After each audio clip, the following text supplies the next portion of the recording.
It's been almost 30 days.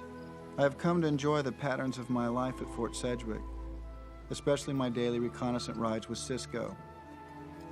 Each day we go further into the prairie, and every discovery, big or small, becomes etched in my mind forever.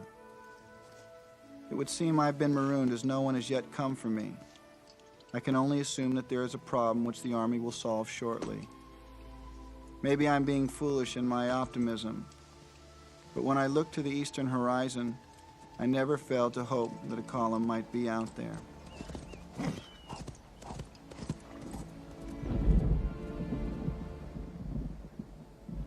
Still no sign of Captain Cargill's command. Though well supplied, I've decided to ration my goods as if I were part of a post instead of the whole affair. There's a wolf who seems intent on the goings-on here. He does not seem inclined to be a nuisance, however, and aside from Cisco has been my only company. He has appeared each afternoon for the past 2 days. He has 2 milky white paws. If he comes calling tomorrow, I will name him Two Socks.